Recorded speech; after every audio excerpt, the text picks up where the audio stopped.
Good evening, ladies and gentlemen. I'd like to call to order the Monday, November 3rd, 2014 Cabarrus County Board of Education work session. Our first order of business will be to set the agenda. I'd like a motion and a second that we approve the agenda as presented. So moved. Second. I have a motion by Mr. Harrison and a second by Mr. Walter. All those in favor say aye. Aye. Any opposed? Okay, the agenda has been set, and we will move on to our reports.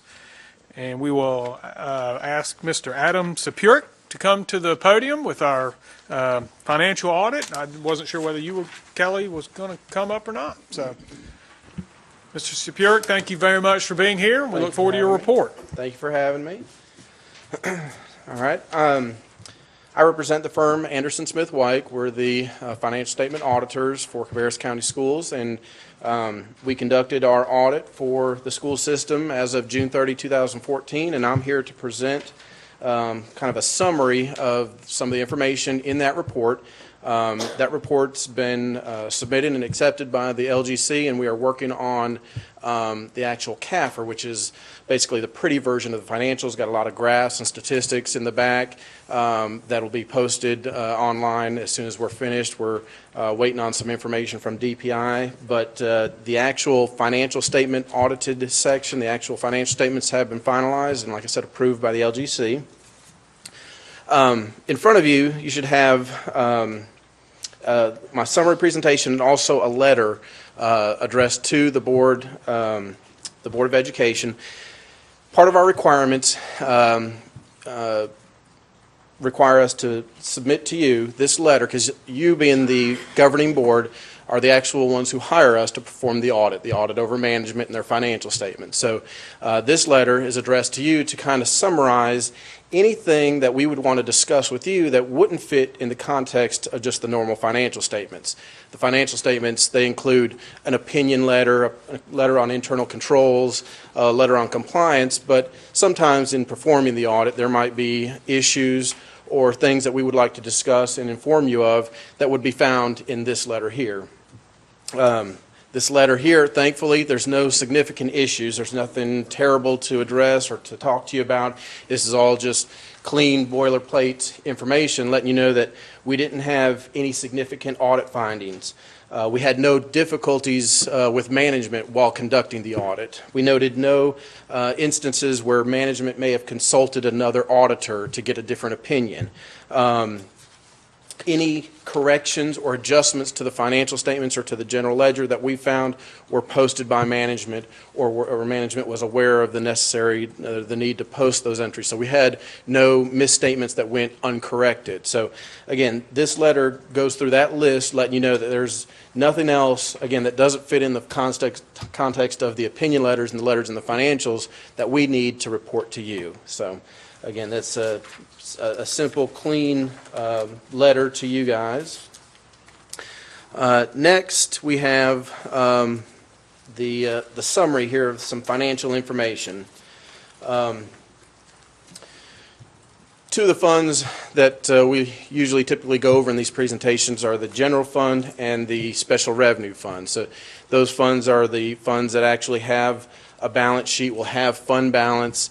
They're made up of a lot of special revenues, including the county appropriation, state and federal money, while making up a large section of your income and expenditures. They don't carry fund balance. It's money that you get, you spend, and you use it, and if you don't use it, you go on to next year. So, for purposes of presenting some financial information like cash and fund balance, we're combining the general fund and the special revenue fund for this presentation here. And you can see that combined, those two funds have almost $21.5 million of cash on hand compared to just under $19 million of cash on hand in the previous year. So a jump in cash, even more so than 2 years ago when you had just over or just under $21 million.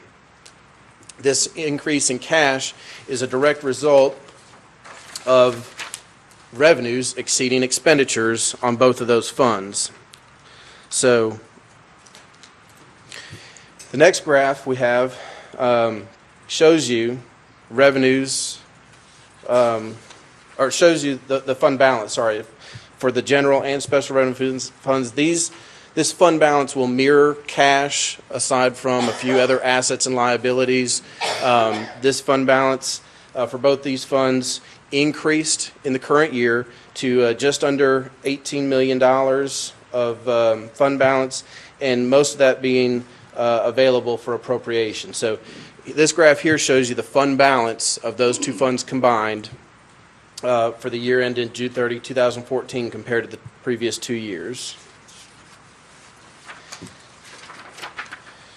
Then we have the graphs for the revenues and expenditures. And again, for this year, 2014, revenues exceeded by expenditures, just under $60 million of revenue and expenditures in both the general fund and the special revenue fund. And again, most of this is made up of the county appropriations, and then there's a little bit of money, several $1 million worth of special revenues, special state and federal monies that come into that Fund 8, the special revenue fund. So again, most of this is county appropriation money, and you can see just under $60 million of both revenues and expenditures. Now, those graphs were compiled with the information found on the next page, and I'd like to point out the fund balance as of June 30, 2014 totaled $17,440,000 for general fund and special revenue fund. Now, of that $17 million, it's broken out into several categories. You have your non-spendable, your restricted, assigned, and unassigned. The two biggest components, your assigned and unassigned, those represent that spendable fund balance from that previous graph where you had $18 million of fund balance, most of it being available for appropriation. The assigned money represents funds that already have been appropriated. There's several categories in there. You have $1.3 million appropriated for facilities improvements. You have $1.5 million assigned for the fact that you're self-insured for workers' comp. And then you have $3.7 million assigned for the 14-15 budget. So your next year's, or the current year, the 14-15 budget, you're already planning on spending $3.7 million of that fund balance. So that, again, is part of this unassigned, or this assigned fund balance. And then the rest of it is made up of $1.8 million of fund balance that's in that special revenue fund. It's assigned for special grants for certain state and federal purposes. So really the unassigned portion, that $7.8 million, that's really what's left to be appropriated or left to be spent, and that compares to last year, $6.1 million, went up $1.7 million. And again, that's mainly a result of the increase in fund balance, the net income essentially inside the general fund. And there at the bottom of that page are the revenues and expenditures for that general and special revenue fund. $58 million in revenues, $55 million of expenditures, for a net increase of $3.3 million of fund balance.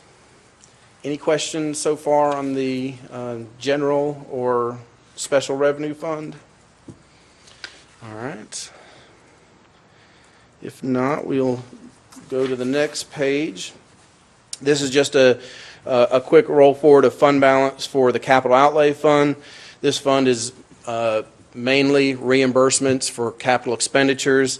You see there was $5.6 million of revenue, $5.6 million of expenditures. Again, those are just reimbursements for various projects and facilities improvements and purchases in the capital outlay fund. So fund balance there remains relatively unchanged. The next graph is shows you a breakdown there of your school food service fund. It shows cash and cash equivalents, revenues, expenditures, and net income. And the thing to point out here is that you actually lost a little bit of money in your school food service fund this year instead of making money. but that's okay. You still have a lot of cash on hand there. You're actually limited to how much cash you can keep in child nutrition before you have to come up with a plan to spend it. So although net income was negative there, it's not a terrible thing. So What is that amount? what's that? What is that amount before you have to spend it? You're allowed to have no more than 3 months working capital in child nutrition. So current assets minus current liabilities, divided by, take your expenditures, divided by 9 months for operations. You're only allowed to have 3 months of working capital. So, all right, this graph. I have just a quick question in Yes. reference to the 2014. Looks like we did have a loss there. Did you have any contributing factor to that? Yes, I do, and I'll show you on this next page. Here's a little summary of the actual numbers. So when you look down in your revenues, your food sales went down $350,000. Then down in the first line of expenses, food cost went up $220,000. So, and this is a trend we're seeing at almost every district. Healthy food costs more and you sell less of it. So the revenue's going down $350,000, expenditures going up $220,000, and then also you paid an additional $250,000 of indirect cost to the special revenue fund in the current year. So that contributed to the difference. Right. So Dr. Probst is about to jump out of her skin. So I had to come over. This was an intentional thing. We knew that we discussed in Budget Committee the need for some cafeteria equipment. We knew that it was going to save our energy bill. We made a choice to purchase this equipment, reduce our cash. We were hitting 2 or 3 different areas at one time. So yes, we knew that number was going to go down, and we were okay with that. That was a financial decision that we made. So although it might not look great on paper, it was intentional. Okay. So the change in net asset at the bottom there, that represents the net loss of $102,000 for the current year compared to the $800,000 net increase in the previous year. All right. Any other questions on School Food Service Fund?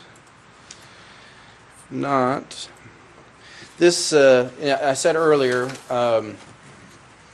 the General and Special Revenue Fund, they make up $60 million of your total budget, but there's a large section of spending that you receive from the state as well as federal government. This graph here just shows your local capital projects, state and federal spending over the last 3 years. And you see the majority of the money, almost $150 million, comes from the state, under $20 million coming from the federal expenditures, and then capital projects and your general expenditures. The next graph breaks down those expenditures on a per pupil basis. Again, it's essentially the same chart, just on a per pupil basis. Nearly $5,000 per pupil from the state appropriations, almost $2,000 from local. And again, these are very consistent over the last 3 years. Really one of the bigger trends here would be the federal funding on a per pupil basis going down, and this is just a result of ARA, American Recovery Act funds decreasing, expiring. So you see a trend downward in federal spending over the last few years, which is being made up in your general and state expenditures.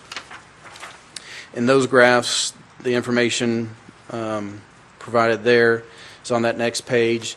And there you see $148 million of expenditures in state, $10.7 million federal, and on a per pupil basis, total expenditures $7,130 per pupil compared to $7,257 in the previous year. If you exclude the capital outlay, because the capital outlay will go up and down just based on timing of when you do projects, your capital outlay expenditures, they went down $90 per pupil, so that's the majority of the decrease there. So again, over the last few years, very consistent spending levels across local, state, and then a little bit of decline in federal, as I said before.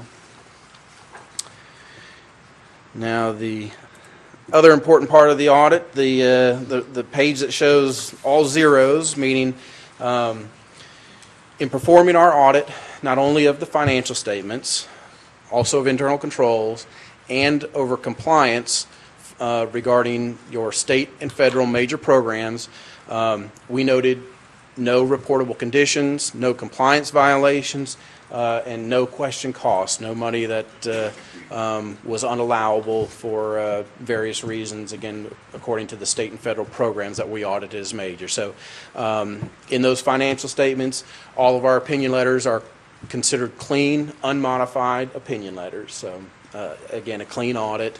Do you have any questions in regards to anything, whether it be the financial statements in general or the letter we issued? Thank you, Adam. We appreciate that. Board members, I don't know if we need to go all the way up and down the line, but I'll just look. If you've got a comment, Rob, do you have one? Okay. Do you do a lot of other school systems as well? Yeah, our firm audits 35 of the 115 school districts in the state. I personally work on 8 to 10 school districts per year. This is essentially our bread and butter work. We specialize in this industry. I've worked on school board audits for the last 13 years. Our busy season is summer and fall because this is our work. We don't use this type of work to fill in a different practice. So this is our love. This is what we do, and we do, like I said, 35 of the 115 districts. And some that are similar to our size? What's that? Some that are similar to our size? Yes. Yeah, in fact, I'll be presenting Thursday night down in Monroe at Union County Schools for their audit. So when you look at our fund balance, is that consistent on what other schools districts are? Or is it? There is a definite difference in the larger districts. I think once you get into a certain size, you end up with some economies of scale. Sure, I don't think you want to compare. So when you look at larger districts, you're very comparable to fund balance levels. A lot of small districts are struggling, spending a lot of fund balance in the last year to make up for state and federal cuts. So it's nice to actually see a district with a healthy fund balance, relatively speaking, compared to a lot of districts in the state. But again, you're very comparable to the larger districts. Again, there's an economy of scale, I think, that occurs in larger counties that allows for a better use of county funds and those general funds. So, it's very impressive with the projects you're doing, the initiatives you're undertaking, that not every district can afford to do.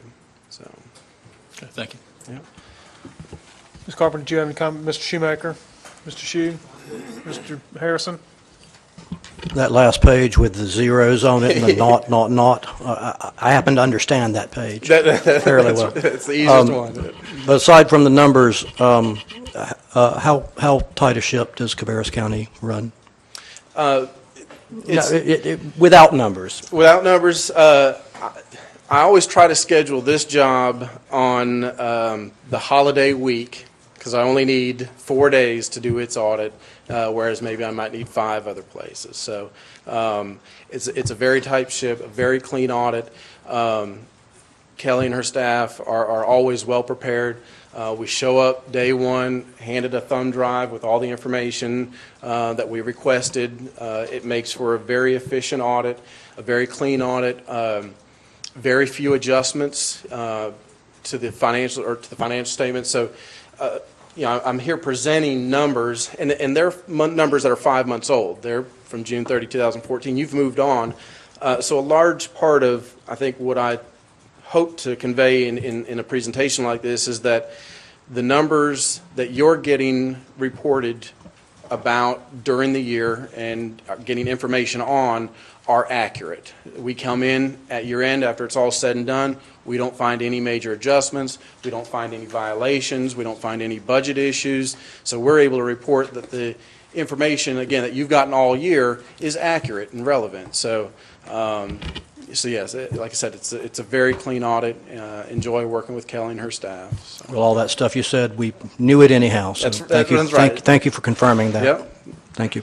Thank you, Mr. Harrison. Dr. Phillips, you have a comment? Yeah, I'll just make one comment that the data for our child nutrition program would be interesting material for a case study by a business school. Because we not only did we have higher food costs and we're getting less revenue, but we also raised prices last year in order to get more revenue, and yet we still got less revenue.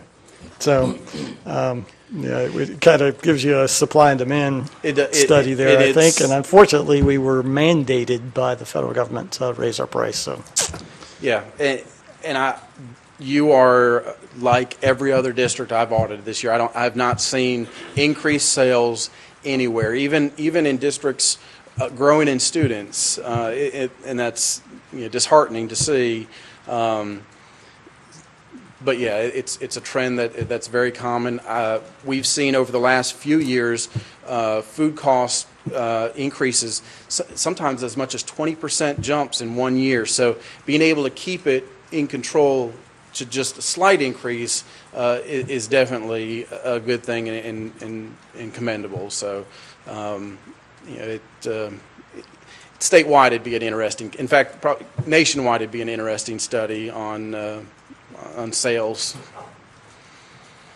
Thank you, Dr. Phillips. Mr. Shoemaker, you had a question. It's more of just your observation, since you do several other LEAs as well as ours. Our per student cost actually went down this year compared to last year. What is our, just generally, what do you think our per student cost is in relation to others? Is it higher, lower, or? No, you're ranked lower, meaning you're getting lower dollars per student or paying lower dollars per student. And again, that is also part of that economy of scale. So a lot of the larger districts are ranked lower on per pupil spending, very comparable to Union County schools. So I don't have, and that kind of information will be in the CAFR, and that's part of what we're waiting for on DPI for, is getting some of those ranks. Do you know last year's, what you were ranked? Is it 90s? Or? We're always 113-ish for the Okay. state level. Yeah. Our local is mid 60s, 70s, something like that. Yeah, and that per pupil cost or spending will change depending on demographics. So if you get a lot of state funding, you might not get as much local. You get a lot of local, you're going to get less state funding. So just the makeup of this county, you're going to get less funding because you don't get things like low wealth money. So therefore your county has to kick in those extra dollars just to compete in total. So while you get less federal dollars, ranked 113 out of 115, you're in the middle range for that local fund. And then the same would be in the case of federal. A lot of the federal monies you receive are going to be tied to demographics, where economic, your low wealth population,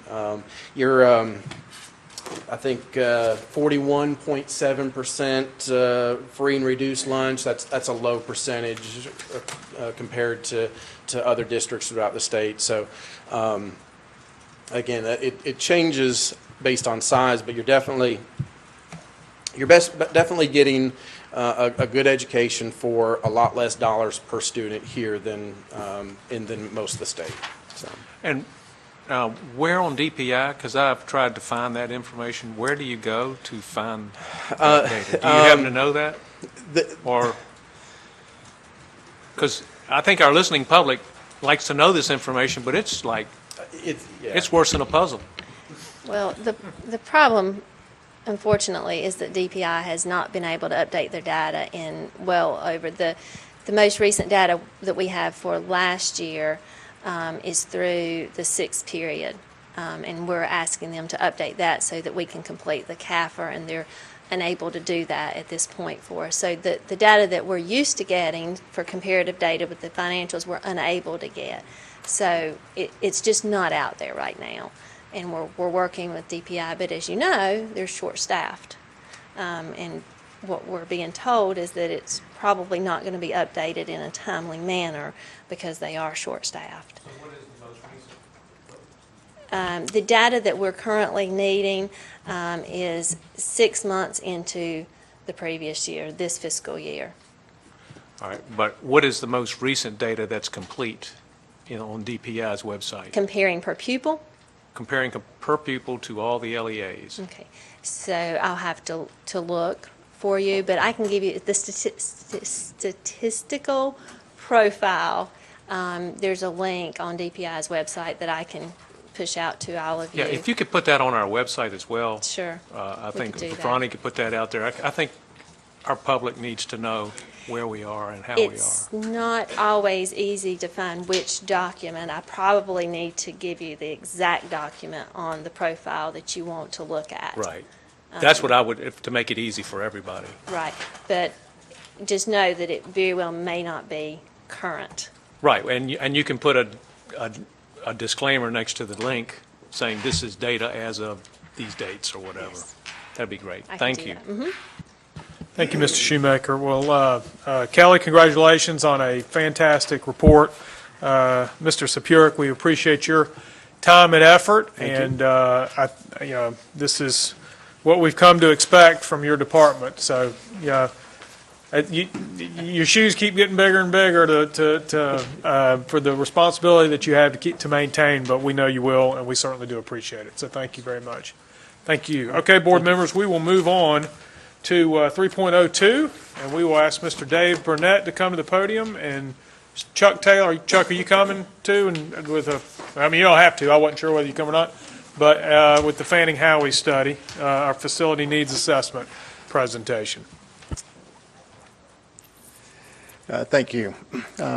Carl Baxmeyer and Steve Hawley with Fanning Howey are going to be here tonight to present the final version of the report.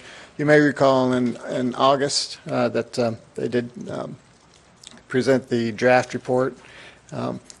Not too much has changed since that. Staff has reviewed the data since then.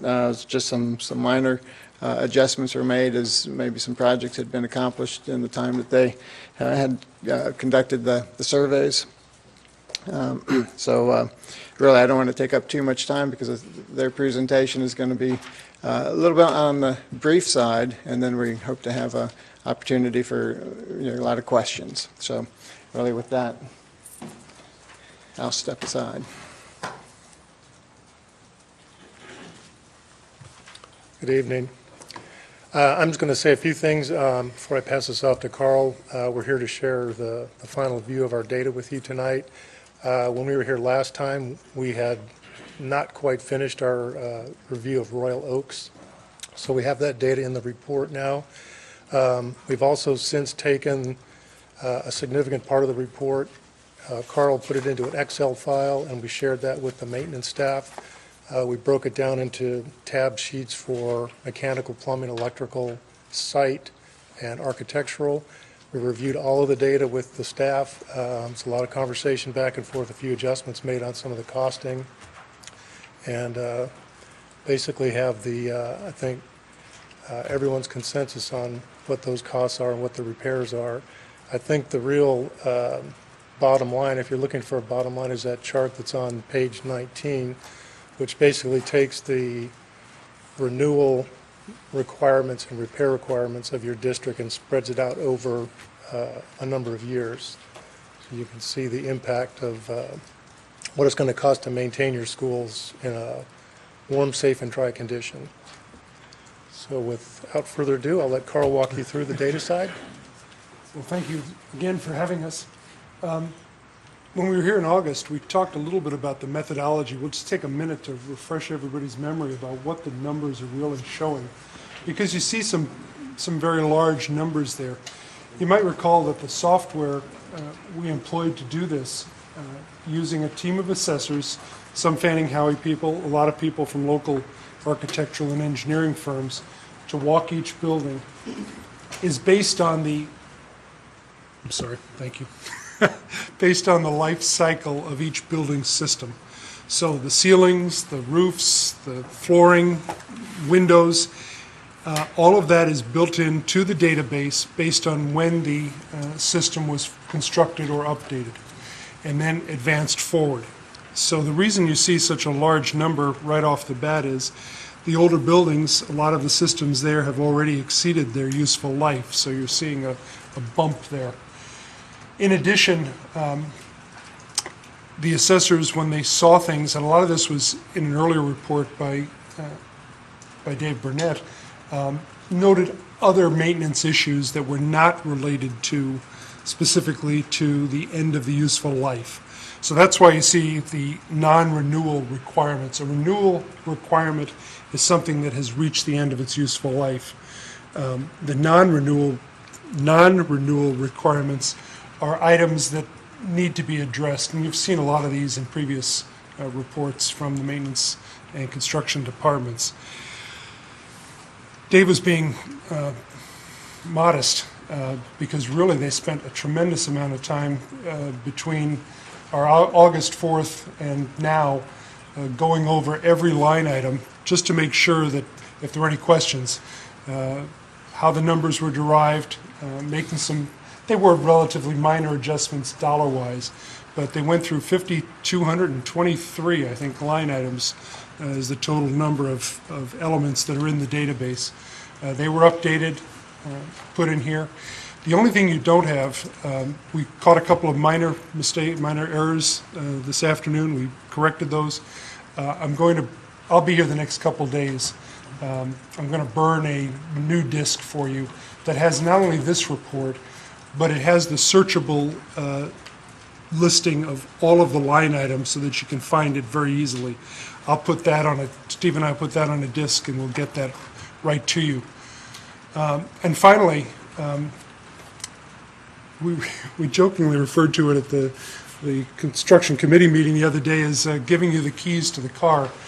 Now that the database has been built and scrubbed, the last effort we have to do is to sit down with Mr. Burnett and whoever else we're going to do it on Wednesday, and we're going to give you the keys to the car, and by that we mean turn over the database, show you how to access it so that your own staff can generate whatever reports you might need during the next year or two going forward. As was said a moment ago, there were some things that have already been updated. So that was noted and has already been updated. So going from this point on, the district will be able to do that themselves and keep the database updated. With that, those are really the highlights that we wanted to touch on a short formal presentation rather than rehash what we talked about last on August 4th. Are there any questions that you might have for us that we could address? Okay, thank you. Appreciate it. I guess we'll do this. This is a lot of information to go through. And we'll start with Dr. Phillips, if you've got anything. And if not, we want to come back, since this is a lot. If you don't get it all out, right. That's fine. We'll get through it all. Yeah, I wish I had the opportunity to review this earlier, but I understand that you guys were trying to make it, everything, dot all the i's and cross all the t's. But these numbers on page 19 that sometimes they're pretty big and add up to an enormous number. They represent making repairs at the end of a useful life.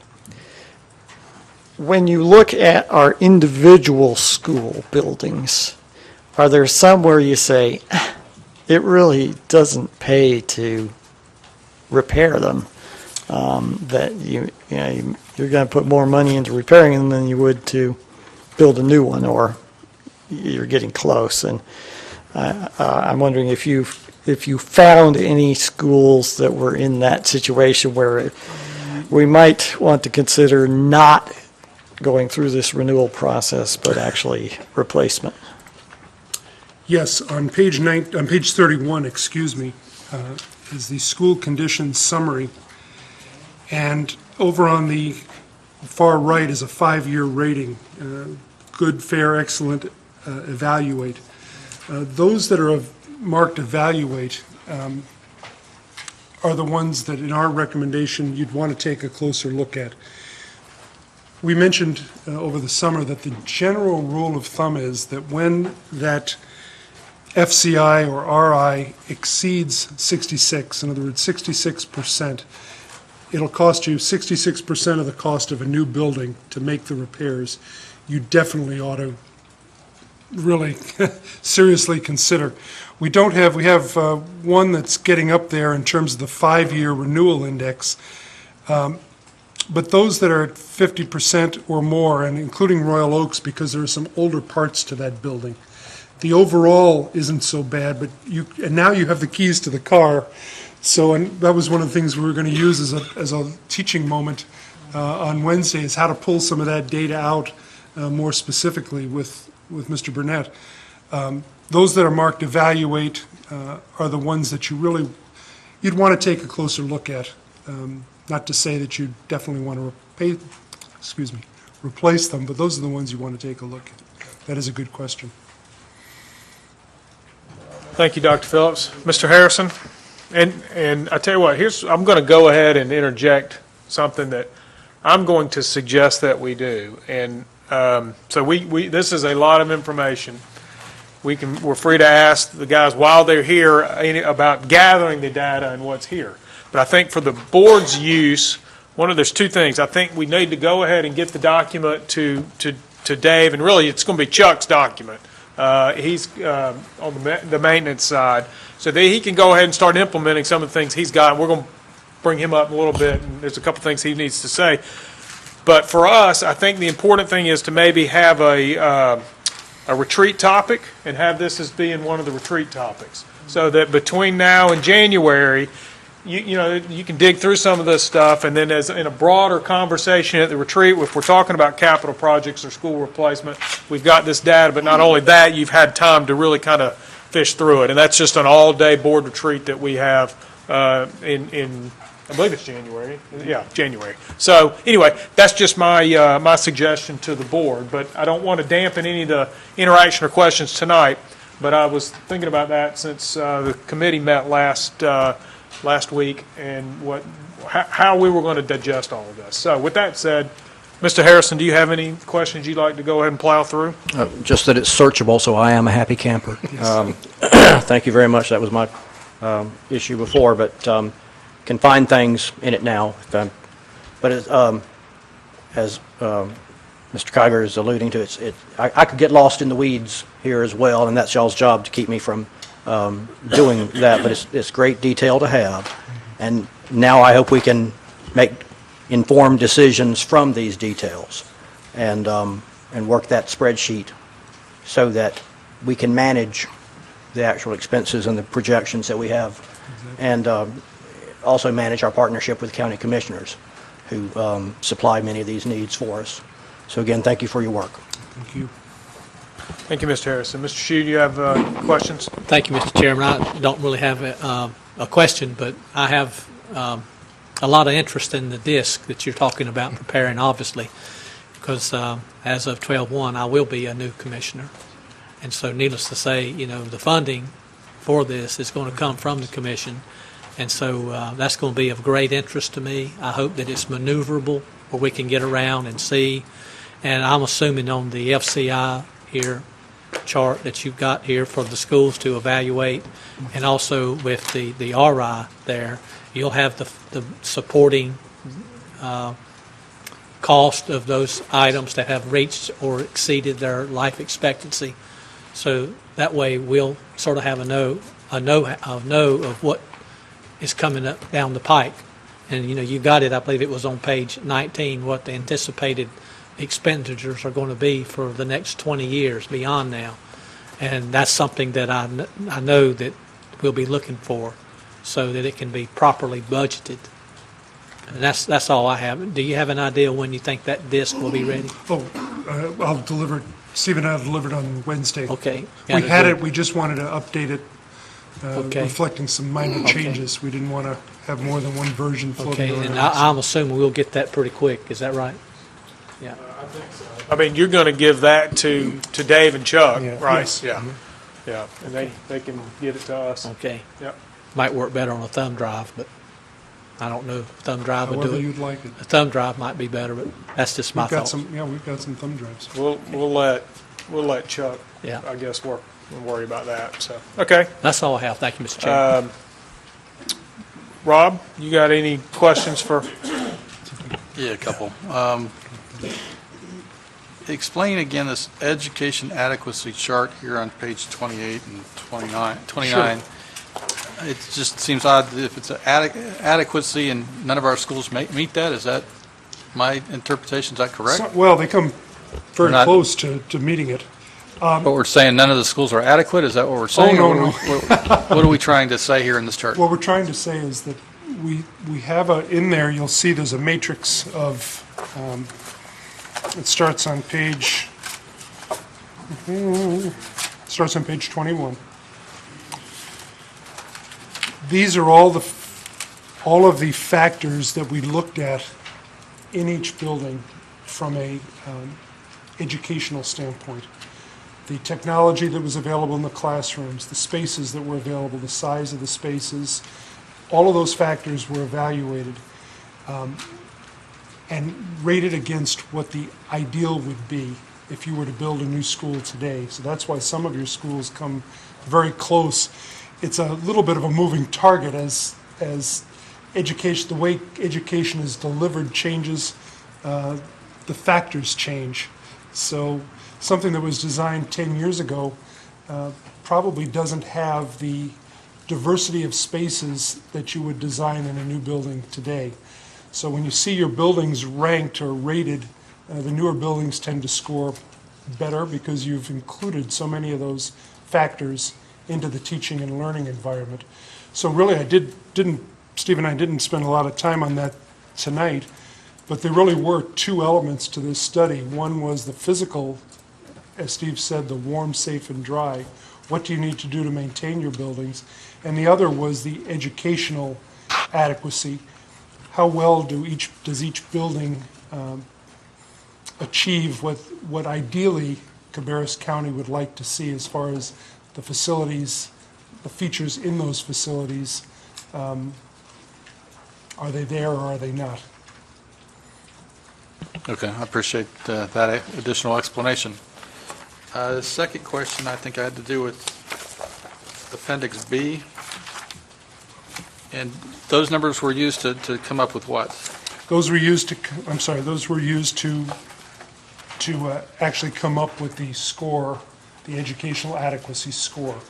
The target points, in other words, if we look right at the very beginning on page B3,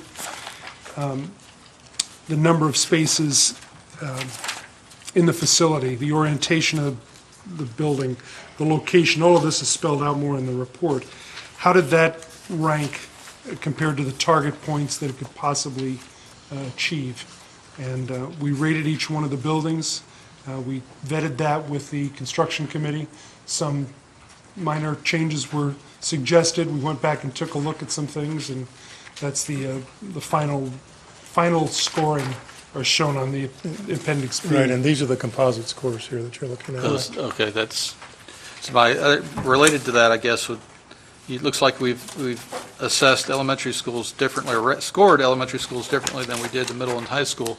Slightly. How does that affect the actual end result? We did that because the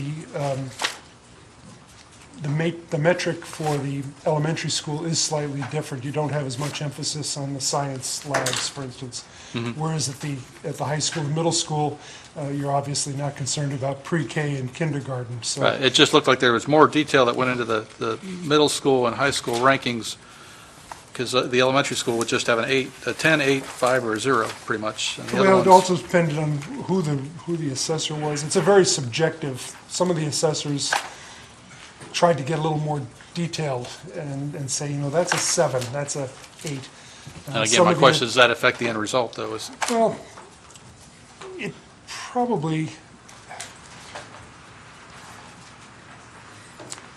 because we had. So what percentage Yeah, that would? I don't know what the percentage is. I really hadn't thought of it that way. Well, that was I just looking through that briefly, and again, we just got the whole report again today to go through, so I think that's a good idea to have it as a retreat topic. I think that is it gives us a lot of time to digest it, and there's a lot of information That here. hasn't changed, by the way, that was what was in your report this August. Okay, well, I appreciate all the time that went into this. It's obviously a lot of value that we'll be digesting here. Thank you. Thank you, Mr. Walter. Ms. Carpenter, do you have any questions? Well, I would like to thank you and your staff for the information. And one of the questions, I know you said you were going to turn the keys over to us, but if we are discussing this at our retreat, will we be able to kind of give you a call if we have questions at that time, even though we do have the keys, because it is a lot of data that we have, and it looks like that there is quite a bit to go, and this is the first time I've had the opportunity to look at it. So it looks like there is quite a bit of information here that we would like to explore. But I think it is good that we will have the opportunity at the retreat to look at that. And but I do want to thank you and your staff for that. And as Mr. Harrison pointed out, one of the reasons what you don't have here is the 650 pages of all those individual requirements. We just thought that printing out 650 pages, as Mr. Harrison pointed out, giving you that on a thumb drive or a CD that you could search if you have a question about a school would be a lot easier than. So there is a lot more information that's at your fingertips. Thank you. Thank you, Ms. Carpenter. And board members, I specifically asked for, at this meeting, I know we've gone paperless, but for the document, because as you flip through, you might want to highlight and make notes in a tab or whatever that you just can't really do on your computer screen to save you from trying to print that as well. So I just thought it was important maybe to have that for your own use. Mr. Walter, you have another question? We have some schools that are not included in here. Is that Chuck's job, or whose job is that if we want to add those schools in to the system at a later time? Well, we actually were talking about adjusting the contract, and that was something we were going to think about at the subcommittee level, and I'm not sure I'll be honest with you, I can't remember exactly how we left that, to then let the board decide, well, do we want to just kind of do that? How do we want to handle that? The projects that were left off, if anybody wants to look on page 1, were the projects that we thought at the time we went under contract were going to be on the bond referendum. So that's why they were not on there. Now, what we do and go back. Dave, do you want to answer that? Or maybe Mary, do you remember? I just don't remember exactly how we left those other projects. Yes, there were several projects that weren't included. It was Central Cabarrus High School, Coltrane Webb Elementary School, the Glenn Center, Long Preschool, obviously Mount Pleasant Middle School, the administration, building, facilities management department. Those were not on the in the study. The committee did discuss it last week or 2 weeks ago. We didn't come up with a resolution. We would have to have additional funding, for the additional schools. The schools we were talking about doing was Central Cabarrus High School, Coltrane Webb Elementary, and the Glenn Center. Long Preschool, we would need to have some discussion as to whether we wanted to do that or not. And those were the ones that were under consideration. Yep, that's right. And really, what we may want to do is, as Chuck takes this document and starts working through it, maybe the expansion of that is something the board can decide in January at the retreat. Once you've been through the numbers, we ask more questions. Chuck's kind of got it up and running with what he's going to use it for. Of course, unless we decide something prior to that. But that that may be one way to do it. Did you have any other questions? Mr. Shoemaker, you have any questions or comments? Steve, Carl, thank you very much for providing us this information. We'll be glad to have the keys to the car. We know we need a learner's permit, and then maybe with practice we can even parallel park this thing. Also, part of it is that this data will be put into, we'll be able to port this data over to School Dude. And Chuck or Dave, do y'all want to address where we are in that particular effort? I'm not finished with y'all yet, but I just want to see where we are. Well, I wanted to talk to Chuck a little bit about what I think where you're going. So Chuck, why don't you go ahead and come up? Well, Dave, you don't have to sit down. You're not getting out that easy. Can you just talk a little bit about how the information that you've now got and incorporate into the School Dude, and then there's just how it's going to fit in with what you're going to do on the maintenance side? Yes, sir, absolutely. And I hear the question a lot coming from you, have we spent our money well? And coming into this recently, I say yes, absolutely you have. What you've basically done is recovered 50 to 60, and I'm throwing that number out there roughly, years of statistical empirical data that will now enable us to make the transition to the next step in maintenance for the school systems. If I had to use a term, currently I would say we're doing corrective maintenance. We do have elements of preventive maintenance in place. We are using those. We are furthering those steps, but at this point in time, we are truly doing corrective maintenance. And corrective maintenance is, as things fail, we repair them. The next step is moving into preventative maintenance, which is more or less based on asset life cycles. We know how long something will last, and we're trying to budget and predict on that basis what needs to be repaired. This data will allow us to move further into what's called predictive maintenance. That's where we're going to use this statistical and empirical data to predict failures and start making repairs and replacements long before the failure occurs. And of course, ultimately, we want to move to something that's called reliability-centered maintenance. And that allows us to incorporate the economics, as they were talking about how adequate the facilities suit the educational purposes. And those are the things that we're going to try to move forward with School Dude, our current computerized maintenance management system. Does that answer your question, sir?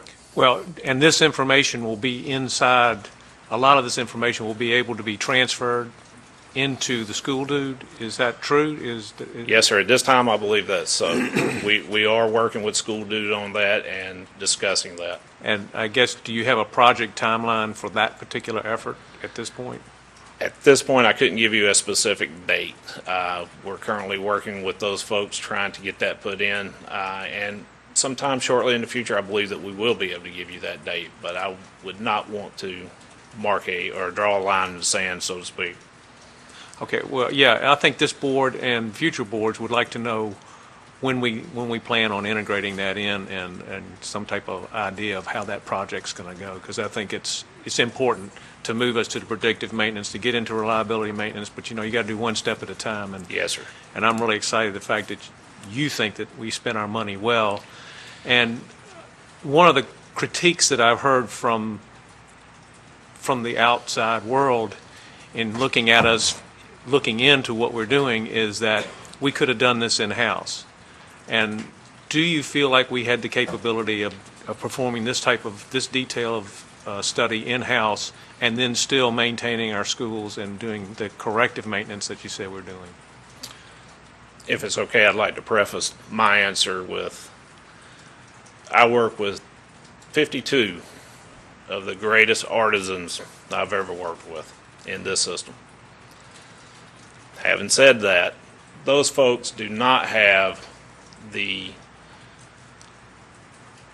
technical ability to factor in the economics, the school adequacy, the variables that these gentlemen are bringing to the table. They can tell us how to fix these machines. They can be creative and help us come up with answers that are very much out of the box. But they cannot come up with the type of empirical and statistical data that this report is giving you. It's just not within our means. I can say that with 100% assurance. So my final question is, did the taxpayers of Cabarrus County get a good investment of money in this, based on what you know right now? Sir, in my opinion, they got a value that far exceeds what we've paid for this report. Thank you. Yes, sir. Thank you, Mr. Shoemaker. Ms. Carpenter, you have another follow-up question for Mr. Just real quick, he probably Mr. can Taylor? answer. Yeah, either Okay. one. It's just it's just a verification. So when I go over this, I'll kind of know. About the document? Yeah, Because it's Steve and just Carl might need- what RI cost is. Or I would have to Cost. refer to the gentleman for their actual. Yeah, it's on the it's the asset Replacement list in- report. replacement index, What right? what RI cost is. It's just a different time frame. The FCI costs are the more immediate, I'm sorry, thank you. The FCI costs are the more immediate costs, covering, Steve, help me, is it 1 year? The RI cost, the renewal index costs, covers a 5-year period. So systems that are at their end of their useful life now fall into that FCI category. But over the next 5 years, you will have additional roofs, windows that need to be replaced.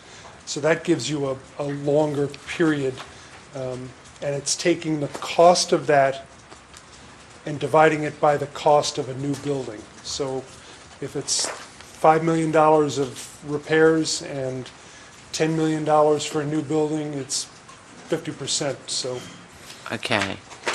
I was just wondering what RI stood Yeah, it for. stands for Renewal Index. Renewal index, and RCI is Renewal Cost index. Index. Okay, all right. That was my question. Okay. Thank you. Thank you, Carolyn. I've got one quick question, I guess it's kind of a follow-up to what Mr. Shoemaker said about, this is for you, Carl. How many, I'm trying to get away. I know, I won't let you get away. How many man-hours went into putting this document together? You know, it was something in excess of 2,300. 2,300 man-hours, okay. And that's what I was after. So not only is it the expertise level, but it's just the manpower to get it done, to get something that, when we sat down with our commissioners, that was probably March-ish, February, March, and talked about this document. And the one thing that were on their side that they liked and what we told them was exactly, Chuck, what you touched on, when we get down to the preventive maintenance. When we get out and have a schedule and then replacement and predictive maintenance, when we know that 5 years down the road, that chiller is at the end of its useful life, they got to be prepared. And having that information instead of, hey, it's all next year and we're doing things 1 year at a time, that doesn't do those guys any good. You got to have it out, 4, 5, 6, 7, 10 years out. So that's what we've got. So I think what we'll do is you'll get the disk / thumb drive, whatever you're going to get. Chuck, you're going to start. You got the keys to the car, basically. So good luck with that. But you can take it and start driving it and get it implemented with your department as we digest everything that we've got. And then I think it's certainly worth doing at the retreat to have a very detailed conversation or follow-up questions. But I think at this point in time, I don't think there's any reason not to grab what we have and run with it. So with that, I think, does any other, Dr. Phillips, you've got a follow-up question? Well, it's not so much, I guess I do have a question, but first it's an observation. Page 32, you have an estimate of replacement costs for all of our existing buildings. And later on in our meeting, we're going to be talking about a contract for a new Odell Elementary School. So I go down the list, and let's see what they say the replacement cost of the existing Odell school would be 19.5 million. So my question for you is, did you guys look in the back of the textbook to get that answer? Because that's that's our number for the new school as well. So I guess my question would be, how do you come up with those numbers? They were derived by the, each building system. When the assessor went through, they looked at the building and they said, okay, the perimeter of the building is 650 feet. It's brick faced. They put all that information in. All of that is tied to RS means, and a number was derived. So the brick value was this much, the steel framing was this much, every component, and it adds it up. And with Dave Burnett's help, some of those were tweaked a little because some were in the experience of the district, some were a little high, some were a little low. So we made those adjustments. So if it's close to the number that you have, it should be somewhat close. It's within about $50,000, I think. So that's pretty close. Thank you, Dr. Phillips. Mr. Shoemaker? But the interesting thing is, did you hear what he said? He said the systems. So then if you go down the list and you begin to look at the Beverly Hills and the systems in Beverly Hills, if we were to replace it with the systems of that year, then these costs would have been a lot cheaper because they're cheaper types of systems in place. And now these are more technologically advanced. They save energy. They do a lot more things. So that's why you start seeing these costs go up. So we really could not replace Beverly Hills for $8.1 million because the systems that he judged were based on those systems. If we were to do replacements of those systems, we would go to higher cost systems. But then when you do, and I hate to get into this, but this was an issue that came to the construction committee.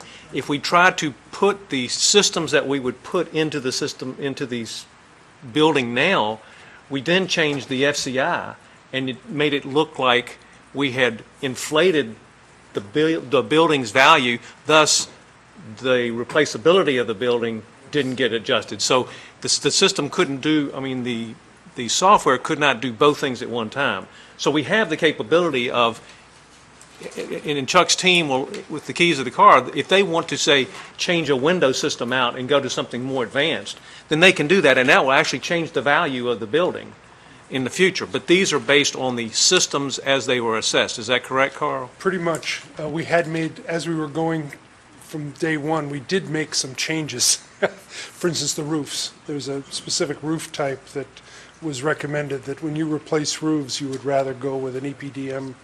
I never get that. PVC. Thank you. I always get the acronyms, initials wrong. So we did make some of those changes. We stopped making those specifically for HVAC because the HVAC systems today are more expensive.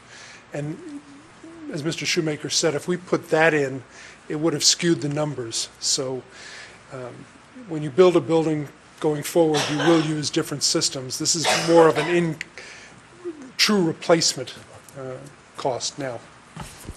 Great. Thank you, Mr. Shoemaker. Steve and Carl, thank you very much. We appreciate all your hard work. Chuck, thank you. And Dave, you and Lynn kind of pushed us back in the spring, and we're glad you did. Now you've got, I think we're in good shape to provide not only information to this board, but information to our commissioners as well. So with that, board members, we will move on to Section 4, items for consideration at the November 10th business meeting, and we'll start with 4.01, and policies on first reading. Okay. Chris, you want to take it away? Yes, if we can. We had a couple requests from the board to write really our own local policy. So if we could, let's wait and do those last, if that's okay. That really leaves essentially all food and nutrition policies, which primarily were updates from the state. So if you don't mind, if you can just look at those, and let's do those first, and then we'll look at the one we wrote locally. Why don't you just call them out as you... Okay, the first one's 6200 school, and one of the big one is to change from child nutrition to start referring to that as school nutrition services. So that's the type of thing that most of these are, though there are some changes in there. So 6,200 school nutrition services, goals of school nutrition services. Any questions on those? You got one? Yeah, I think a lot of them are just related to a whole group of them. But give me a second to get my papers together.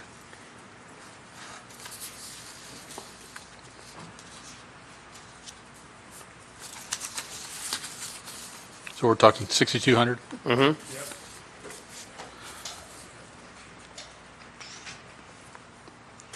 Student nutrition services, what are we defining that somewhere? And that goes for most of these other policies. My understanding, Dr. Proch, you tell me if I'm wrong, is that the federal government started referring to that as school nutrition, and then the state, and asked us to do that. Is that correct? So Yeah, we're I just trying think to we line ought up with to their define direction. to know what that means. I mean, I think we all know what it means, breakfast, lunch, and snacks, is that right? But somewhere in there, we ought to define what we mean by that. The head of the title? Well, it's in the document. It's in numerous, I mean, that's one of the major changes to all these documents, talks about changing it from student food services to student nutrition services. Okay, I'm not sure what, I mean, if it's just, I understand that, but the title of the document, if it just changed from one thing to another, I mean, Sarah, do you want to weigh in on that? I'm saying if you, for example, in policy 6210, we capitalize student nutrition services. Well, if you typically, if you capitalize something, you either define it or it's reference to something. Well, wait a minute, I'm on 6220. Well, We're on 62.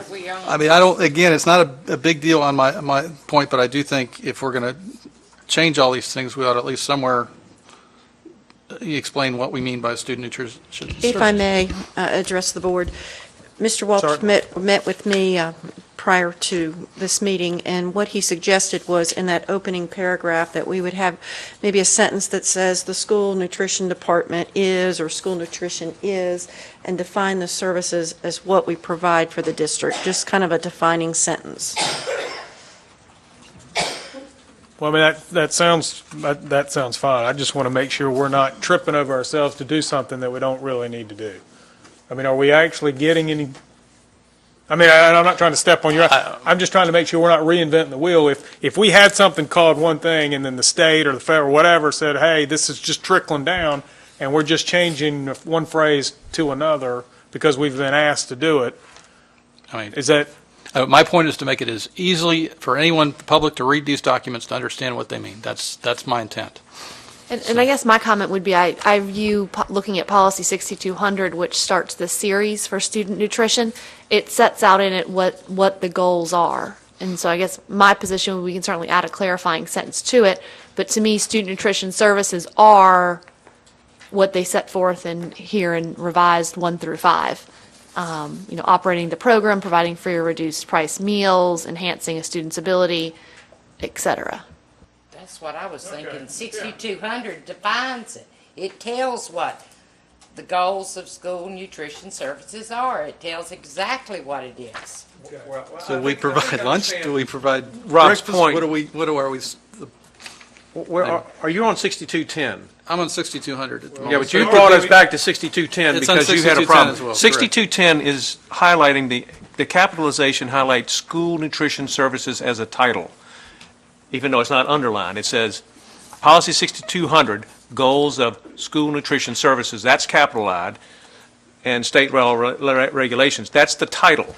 Now, you probably could have put quotes around it to make it more of a title, but that's the only capitalization of school nutrition Again, services in if this. you don't want to change it, that's fine, but again, I'm looking to make it as clear as possible to anyone who's reading this exactly what we mean by that.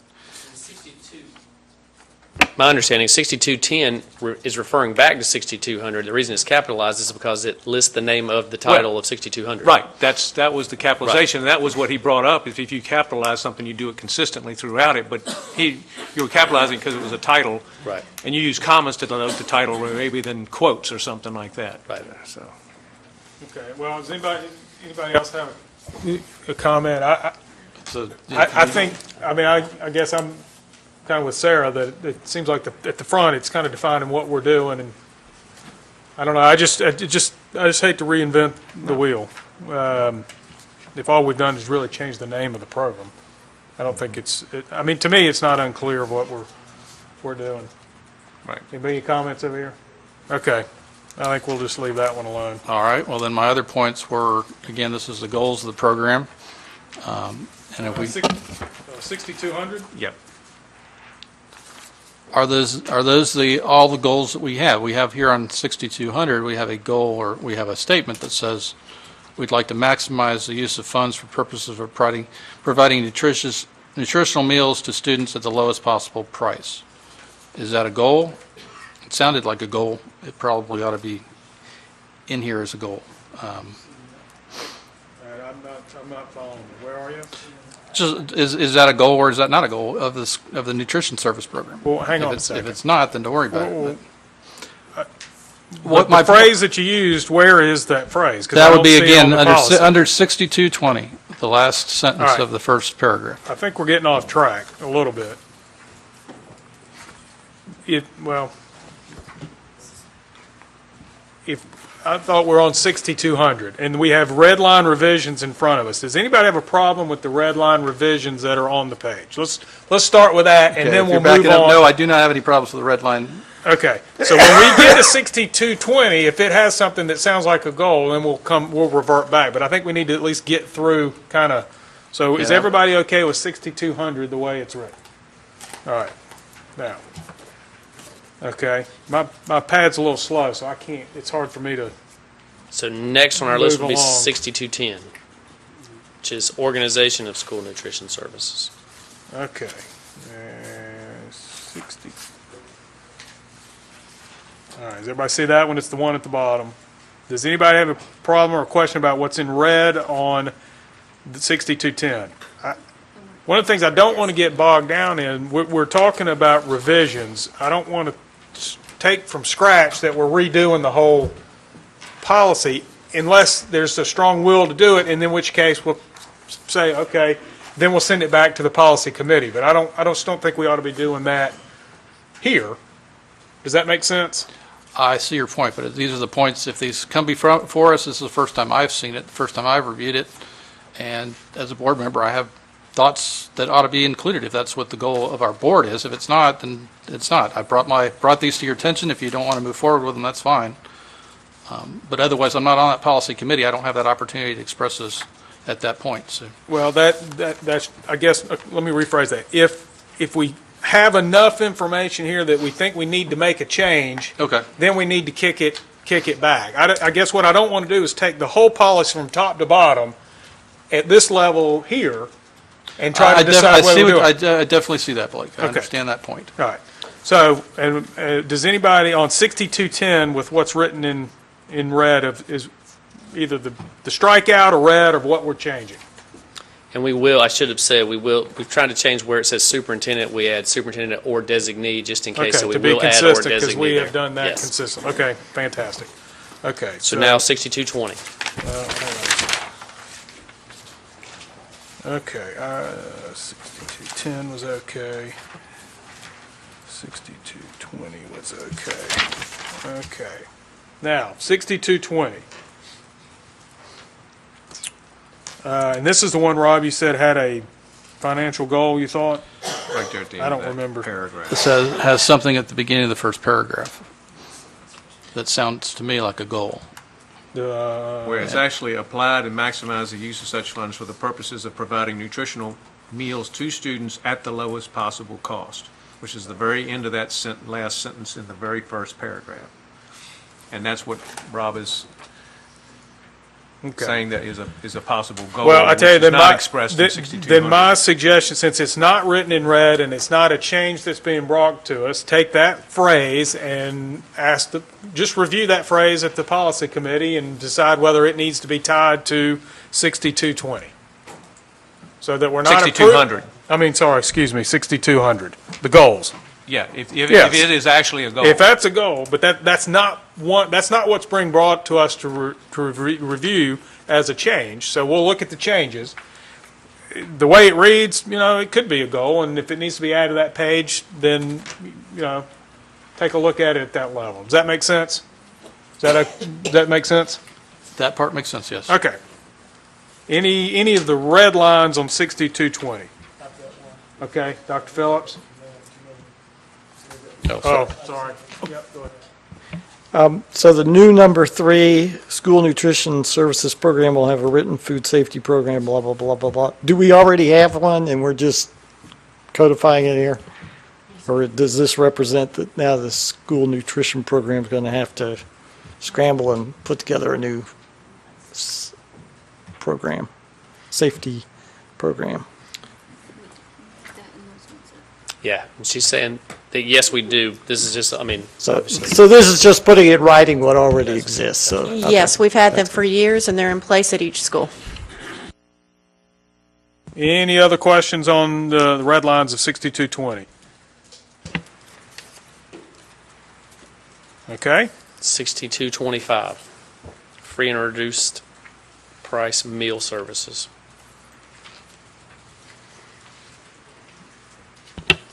Do you need to put in there that that's on an annual basis somewhere? And put that where? Again, we talked about changes here. This is an annual program that they have to reapply for annually? Yes. Should that be in there or shouldn't?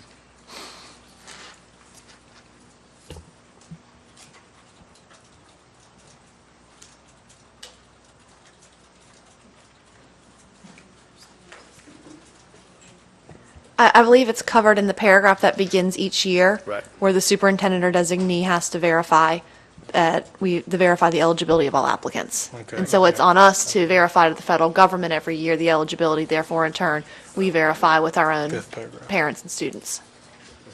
Do you see that? Fifth Yeah, I do see paragraph that, down? but I thought it's addressing something a little different, or at least it seemed to. But okay. Okay. Anything else with 6225? Okay. Next is 6230. 6230.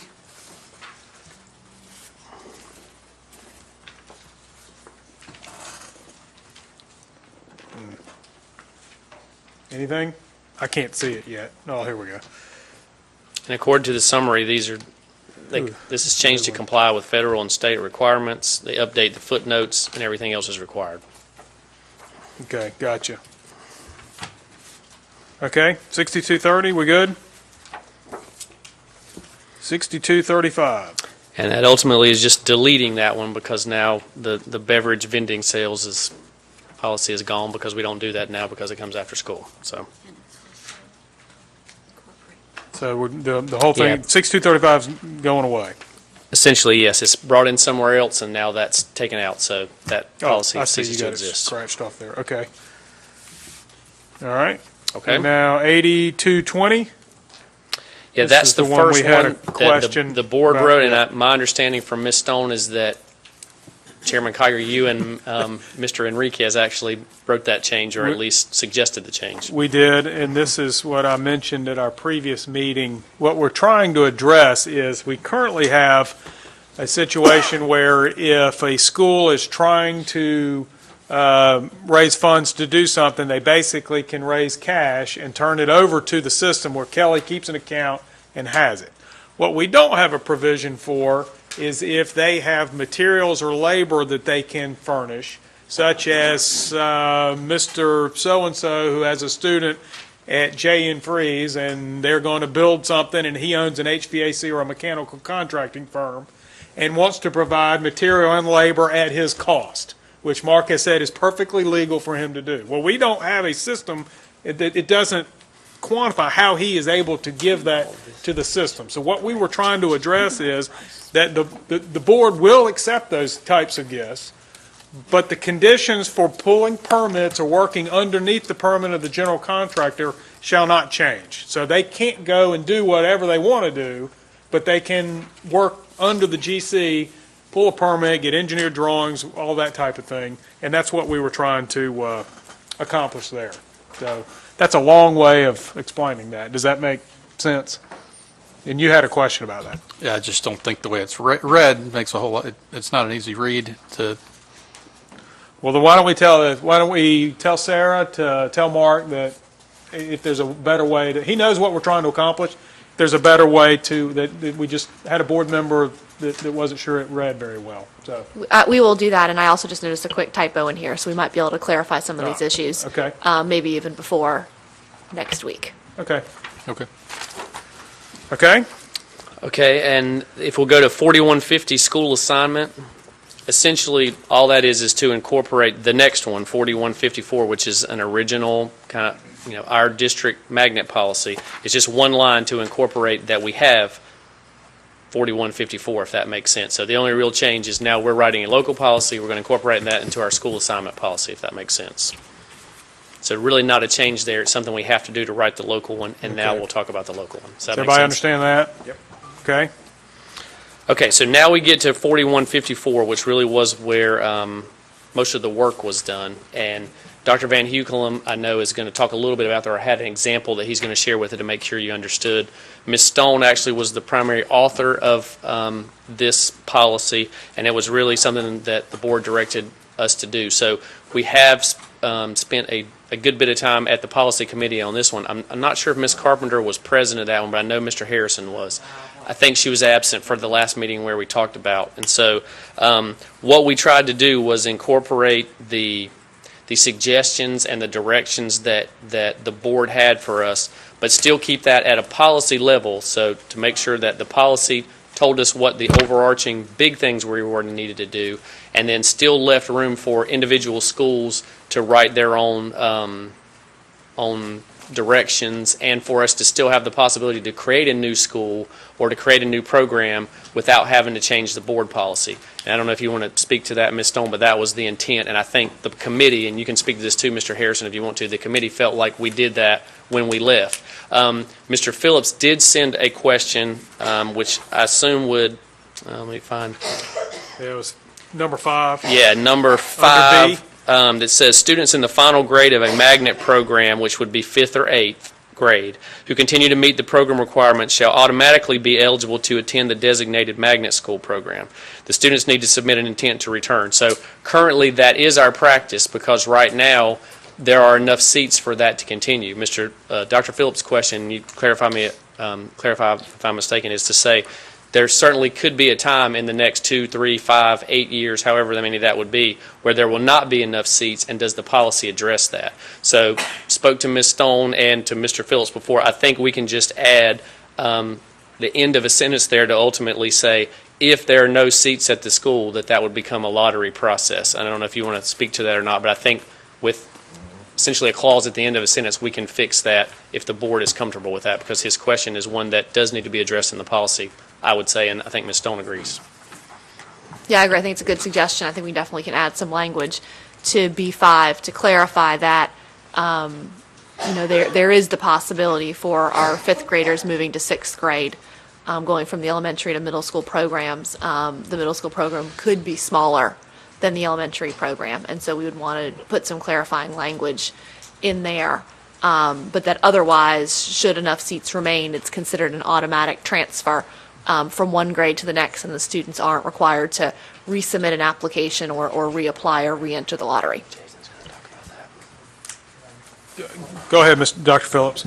So I think it also needs to specify that lottery comes before any lottery from somebody that's wanting to come in new to the program. In other words, you don't lump everybody together. So somehow that needs to be clarified in there. Okay, thank you. Okay, any other question, Doctor? I sent an email last night, and so I know you didn't have a whole lot of time to react to it, but in section B3, in my email I said there are implied 2 potential conditions in which a student can be sent back to the home school.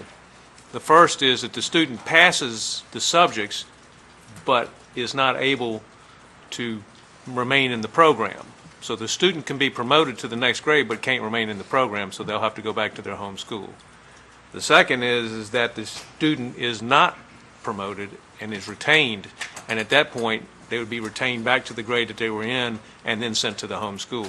I just think we need to make sure we clarify that, because I don't want anyone to use the word promotion and moving up into and maintaining their status in the program, ever to mix those two up, because promotion is only related to moving to the next grade. And that was my concern, is it doesn't talk about that. And then the second part was there should be an appeal process, and that's not stated in here, or at least said, all right, the appeal process will be noted as the appeal process in the other policy that we have for appeal. And I think that kind of needs to be included, because we put a lot of stock in this one document, which is the Magnet Expectations Agreement, which is a contract. And in this contract, the parents are signing it saying that these are the conditions of the contract. And if we start judging things outside of the contract, then they have a beef. So if we're going to use this thing and we actually call it out as a contract, because it's an agreement, then we've got to make sure that that agreement really is, and we're using all the criteria in that agreement in judging how we're going to keep children in the program or students in the program. So I just want to make sure that we get that cleaned up, because what I don't want is parents have unrealistic expectations and find out, well, there was this other test that we used and it wasn't in the agreement, and then it's us against them, and I don't want to get into that type of argument. And we talked about this a little bit committee-wise, and Ms. Stone again can come in. So can we go in reverse? So the appeal process for that, the way we looked at that would be through the grievance process, and that would be the way that you could file an appeal, and I think Ms. Stone thinks that's the best way to go, correct? Right, but I think you should call it out in this policy, and so that they know that that is the specified remedy to appealing the process. I mean, we got one laid out. We just need to include it in here so they know that's the process. Certainly, we can certainly add a new number 8 at the end of this policy that directs people towards that policy for a grievance for violation of this one. Right. Okay. So that's easy enough. Number 8. Okay. And then the first part about what you were saying, I believe, and we talked about this before, and again, Dr. Van Hukelum can speak, would be dictated by the program guidelines, because that may be different from elementary to middle or to high, and it might be different at a STEM magnet versus an IB magnet, so that would all be contained in the agreement from the school. Well, or am I missing something? Yeah, well, see, to me, the word Magnet Expectations Agreement is very broad, because it says magnet, so what does that mean? Right. But there'll be STEM Expectations Agreement, IB expectations, right. Biotech expectations, whatever it will be, but it will be the criteria that we'll use to say whether a child can stay in the program or not stay in the program. And I just want to make sure that when parents sign that they don't get surprised with something else in the process, because they're signing something, and so that has to mean something. And so are you suggesting a change, or what exactly would that be? I want to make sure What I'm saying is, you've called it out.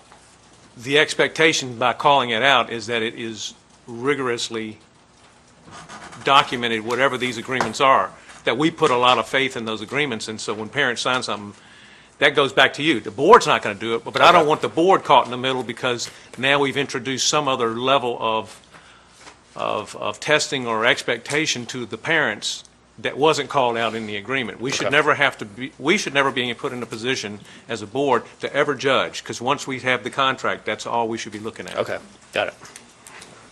You got it? And the you understood what I was talking about, Yes, the implications of the two things. I just want to make sure that no one ever confuses promotion. Yes. Because that is different from moving through the programs. Exactly. Carolyn or Rob, anything on 4154? Well, I think we have several comments here. I think it might be a good idea to bring this back to the policy committee. I would like the opportunity to talk to the policy committee instead of bringing all this stuff out tonight. I mean, I've got plenty of issues as well. Let's do that, please. I think that's fine. But I think it's a start. But I think we need a lot of clarification on this. Well, go ahead and read whatever list them stuff out a little like bit. we have a magnet and then program. Well, hang on. List them out. We'll pull that one off and send it back, and then the rest of them will kind of move forward. But you might as well get it out in the open now, and then we'll let you guys go. And Carol, you're on policy? Yeah. And David? Okay. Yep. All right, go ahead. The magnet program school, does this apply to our high schools as well? I mean, for the high school magnet, but does it apply to the academies? What is that? Are we defining we don't define what the magnet program is. Is it the school within a school? Is it the magnet school? What is it? I would say as it exists now that the academies are not magnet programs, correct? So they would not be included. But we have a separate admission standard for that and a separate continuation standard for that as well? I mean, that's... Okay, That's because it's just at that school. That's right. It's just They're at not, that school. They're not bringing, we've been pushing toward that, but we're not doing that yet. The focus of the program now is for the kids that are in that current school. We're not working as of yet to bring kids from other schools to those high schools for the academies. We don't do that right now for either Concord or Northwest. Not for Cox Mill, not for Hickory Ridge. No. Students at those schools are involved in those academies. Let's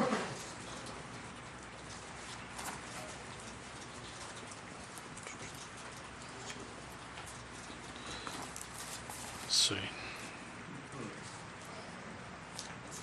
I don't think it really talks about... I want to clarify something I said because I was a little confused. We have a culinary class at Hickory Ridge. Students elsewhere can leave Mount Pleasant and come down and take the class, but they're not in an academy.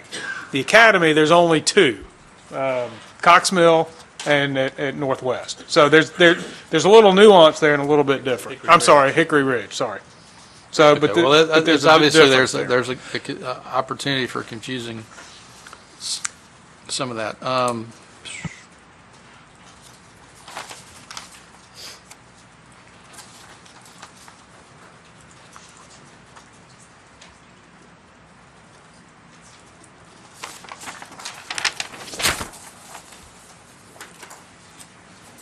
I'm trying to talk about. There's not a lot of specific different changes that I have here. There's a lot of. Just read off the general comment you want to make, and it won't necessarily be something Dr. Latter responds to, but you can give a sense of where you're going, and then the policy committee can take it from there. Have we looked at other school systems at their policies? Yes, I reviewed several other of the large school districts in the state and drew upon some of them in crafting this policy. So our policy is very consistent with how other systems handle these issues. Okay, some of the ones that I've seen online are a lot different than this one. They talk about goals as far as equity for all students, diversity, especially trying to engage underrepresented students into the programs, equitable treatment. Let's see.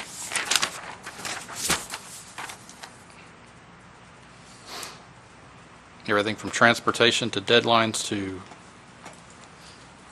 stuff we had talked about, the promotion standards being inside the policy and not necessarily a separate standalone.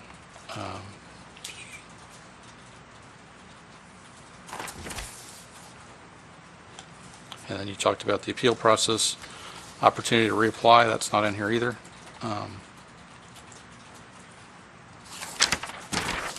So those are the general comments. I mean, there are specific. I mean, I certainly have specific comments with regard to our criteria, but this is a policy. This is not a criteria. Well, I think that those are certainly questions in a broad frame of an outline to talk about at the committee level.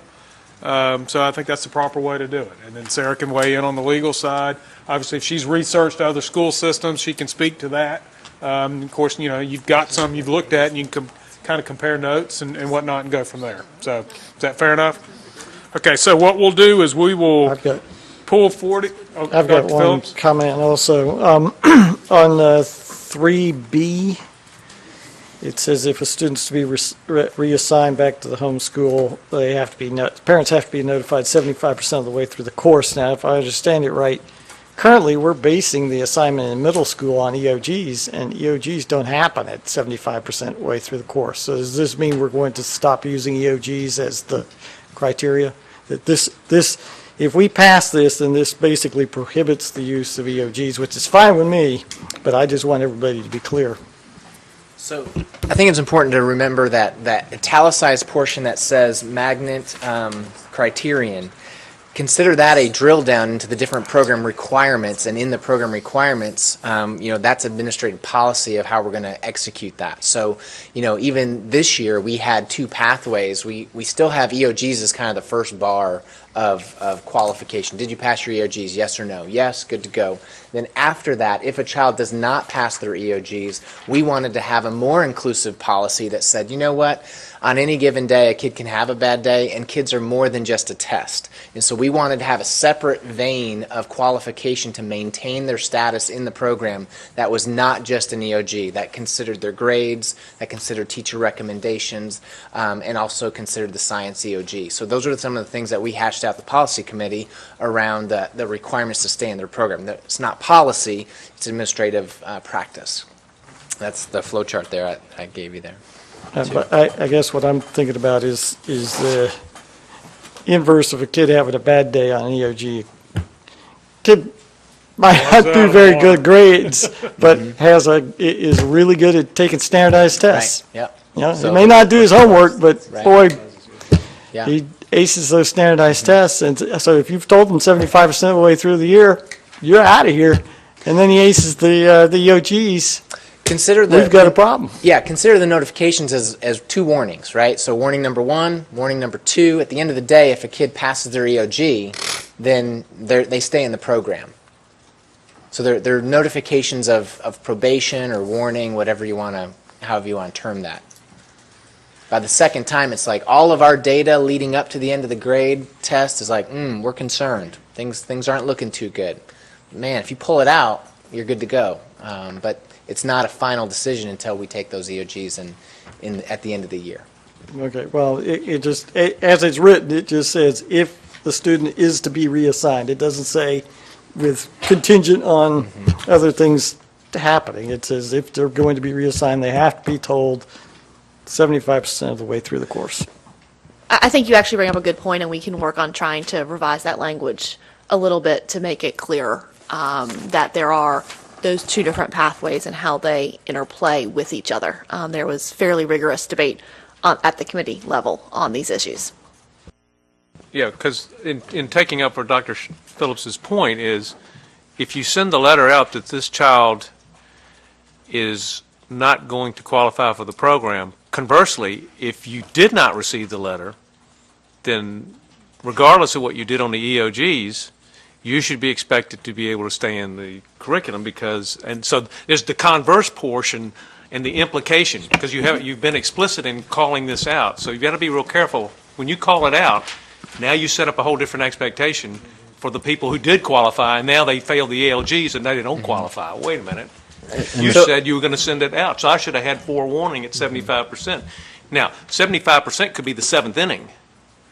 Right. But the 9 innings haven't been played, but the 75%, we're going to let you go because you don't have to worry about the relief pitcher. You're going to get the win no matter what. So I think it's also important to remember we're not going to abandon our current practices, which include a contract coming into the program, include all that documentation in our publications of what it takes to get into the program, what it takes to stay in the program. So all of that continues. It's not like we're going to abandon that practice. So parents and students should always know, hey, to be in the magnet program, you got to be on grade level. That's an expectation. That's how you got into the program. That's how you can stay in the program. If we have data throughout the year that leads us to believe that a student is not going to be successful, we're going to have a conference, we're going to have a notification with the parent halfway through the course and then 75% of the way through the course to kind of continue to make sure everybody's aware that, we have concerns that it's not working so well. At the end of the day, you have 2 different routes to stay in that program. Does that help? No, because at the end of the day, you were 75% through the year. You sent letters out to, let's say, 10 students. But there were 100 students in the program. But these 10 students were not executing, and it looks like they're not going to make it. In the other 90 were executing at a level commensurate with where they should be in the process. Let's say 10 more of these 90 don't do well on the EOGs. Right. But they had no forewarning that they were in danger. so they didn't get any letters. So they do bad on the EOGs. Do they stay in the program, or are they out of the program? Because So- we basically set up this sense within the parent that I'm okay. Because, that's how parents think. Right. I didn't get anything, no news is good news, everything's going along fat, dumb, and happy, and guess what? It's June 10th, and I just got the letter that my child is no longer in the program because we just got the EOGs back from the state because Power School was down for a while, and we didn't get everything on time, and now what do we do? And you set up an expectation because you were sending letters home for those who were struggling, and these were deemed to be doing the work. And So, I mean, I don't know what else to do other than notify everybody, right? And you also have to remember the program requirements are going to be fully publicized. So as I'm marching through my year, and I know I get a letter that that the data indicates, things aren't going very well. I'm going to be on probation or whatever you want to call it leading up. I need to really make sure I do well on my EOGs. But if I'm in that category that doesn't receive a notification, I still have been informed that I have to pass my EOGs to stay in the program, or I have to have good grades above an 80 overall average, and I have to have high teacher recommendations. So, I still feel like we're over-communicating, yeah. now there's more criteria and there's more information forthcoming. Correct. So if a child is at 81 and it's 75% through the year, They then know. there should be Yeah, some, hey, that's you're right. borderline. Yeah. You're hanging on by your teeth. Correct. Yeah. And the flow chart that I've given you guys is kind of the working document. The reason we didn't publish this is our internal working kind of document that we've been working on. It went through policy committee last week, and these are some of the pathways that by which a student can maintain their status in the program based on more qualitative metrics other than just an EOG. And again, and Sarah mentioned this in our policy committee as she reviewed state level policies with different districts. Our policy is actually very inclusive. We try very hard to keep as many kids in the program as possible. And so, that kind of gives you an idea of our thinking as far as what those criterion would be if a child were not to be proficient on the EOG. Okay. So, those would be public, those would be, but they're not final yet. Hang on, Mr. Harrison had a comment, and then we'll come back down. Maybe Dr. Van Hukelum has touched on something that is feasible to do. I mean, it's a finite set of students who are in magnet programs. If 100%, and I did say 100%, of all students in magnet programs did receive the criteria to remain in the program at those times during the year, then 0% of all students and therefore parents would be able to say, hey, we didn't know. And so they either are told twice, and then the EOGs come along and are a third criteria or a third moment by which to make a decision going forward. And that way we don't have to worry about the subset of the ones who are on the edge. If all students receive this notification, then all students know to step it up and keep it stepped up during the rest of the year. Is that feasible? It certainly is feasible. I mean, or is it too much of a burden? The other point I want to make here is that your policy, our policy, let me quote our attorney, we are the system, so it is our policy. It does say that a principal must, both of these items here say principals must, and therefore magnet school principals. The onus is on those principals to make these notifications without deviation, that the true, absolute responsibility is on these principals to make these notifications. I would say that it's, in theory, feasible to have the principals make these notifications to all students at those times of the year so that everyone knows, keep up the standards, and therefore there are no surprises for anyone. Is that doable? It's certainly doable, yes. Again, I don't want to put a burden anywhere, but no, it's just, yeah. I mean, it's doable. As a measure that would, resolve these questions. Thank you, Mr. Harrison, and I believe, Mr. Walter, you had another question or comment? Yeah, I think, the point why these things are done is because we didn't do this in the past. And we need to do a better job of informing people. We have not done that. In fact, we have student handbook that has something completely different than what you're presenting us tonight. We've got to correct stuff like that.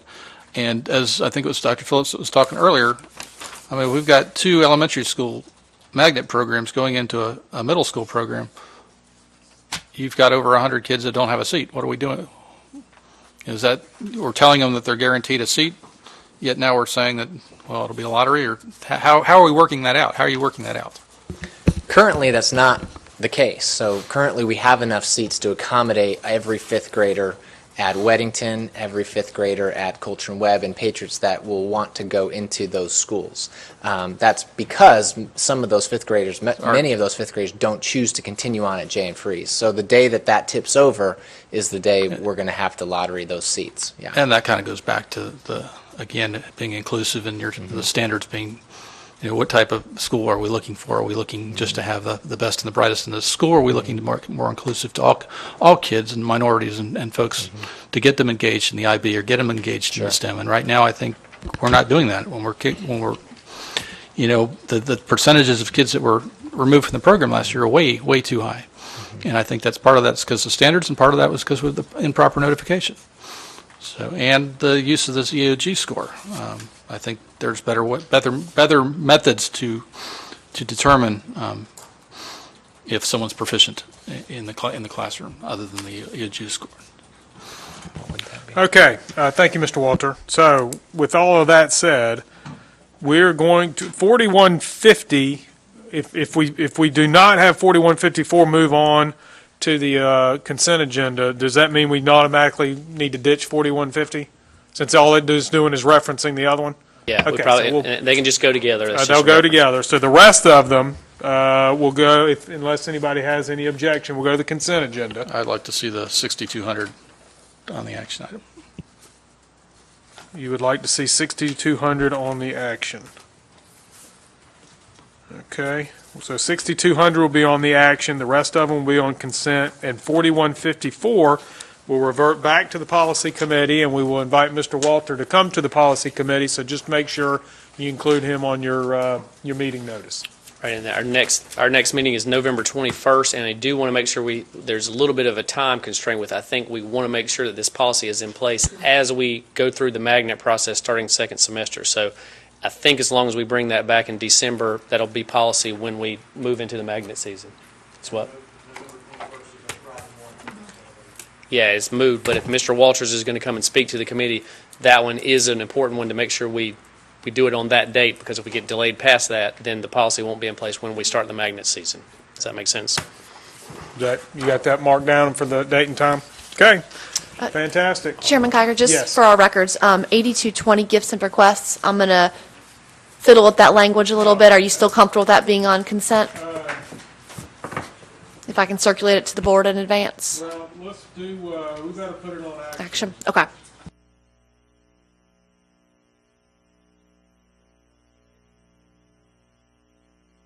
Dr. Shepard, you had a Just question? to say that I would ask that Chris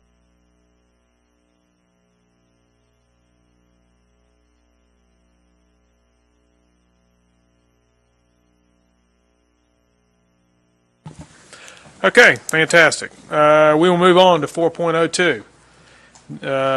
Second reading, this is the technology policy that we had talked about a couple weeks ago. Any further comment